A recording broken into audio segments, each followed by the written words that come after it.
Hello everyone, I am Satyam and in this video we will be talking about the arrays in JavaScript. So guys, what are arrays? Arrays are basically the collection of data. Like suppose you have to store the names of the 10 students. So what you can do? You can make 10 different variables, but then you can like store these variables, and that's perfectly fine.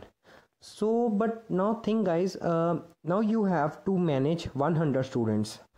Then there is a problem. Then you have to make 100 variables, and after that, now suppose you have to store the data of a complete college, and then the problem is much bigger. So what you have to do is you have to create like 10,000 variables. Do you think that this is gonna work? But I don't think so. Why? Guys, there are variables. These are the there are variables, and every variable takes some space, and then you have to remember all the variable names and everything to assess these variables, to store these variables, to manipulate data in these variables. So that will become very difficult task. So to like make our task easier, the developers have come with the concept of arrays. So what are arrays? Arrays are the collection of data items. Like you can store the all the names of the students within the name array. So you can make one variable, you have to remember the name of the one variable, and then you can store the names of hundreds and thousands of students if you want. So that will make our task much easier. And there are many properties and methods associated with array, which we will be covering in the upcoming videos.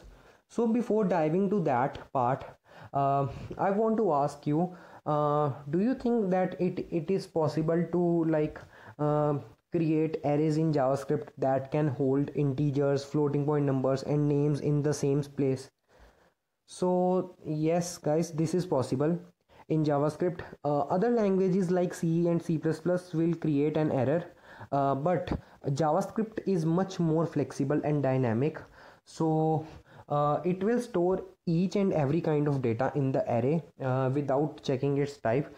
Because why this happens? This happens only because of the concept that everything in JavaScript is an object. Array is an object. The values that array will contain are also objects. So there are many things. So let's now dive into the example. So we have to learn the definition that I already covered.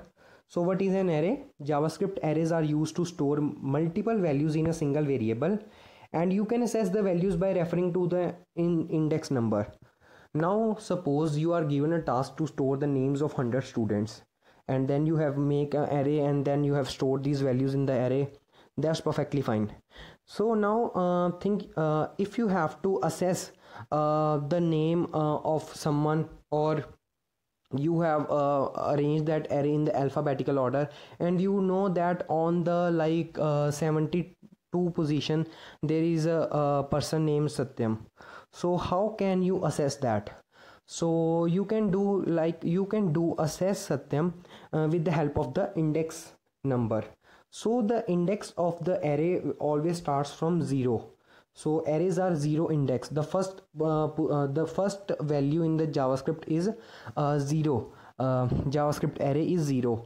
So it's similar to the date, like date methods we have covered, in which we like see how like if you have to like December, if we want to get December, then we have to pass 11 because the last month is December. But the JavaScript in JavaScript the month also start from the 0 index. So the December is on the 11th position. So however, what if you want to loop through the variables and find a specific one? And what if you had not 3 variables but 300? The solution is an array.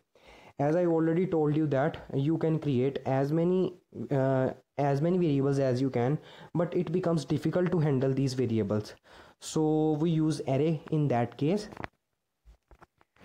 So this is an example. So in this example what we are doing is I have created two different arrays.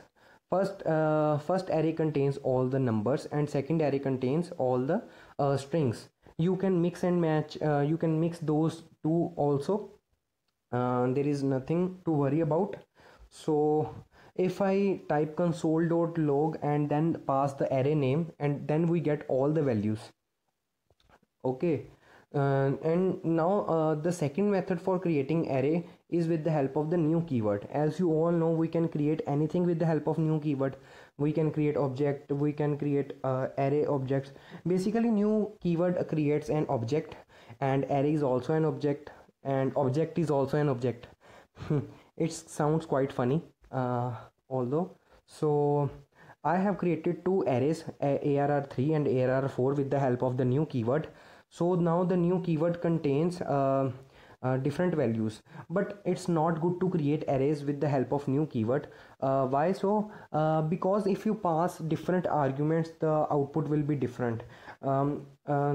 Suppose you are creating an object, and so you pass like you pass some parameters in that object. And so if you pass a single parameter, then what will happen is it will create 300 different objects. Like if I pass 300, so don't use new keyword most of the times if you really don't need that. So after that, what we are doing is we are also printing the values of that, and then we want to check what is the type of the ARR1 and ARR3, because we have created both of them with different methods, but both of them have the same type as the normal array. Both are objects. Like I say, everything in JavaScript is an object. So arrays are also objects in JavaScript. It's not the same with the other programming languages, because other programming languages deal with arrays in a different scenario. So don't mix those things with the JavaScript. So there is another example. In this example I have created an array, and the array contains like different strings. Hello everyone, I love JavaScript, but all are different values. Now I can access the hello word with the help of the square notation, just like we assess the properties.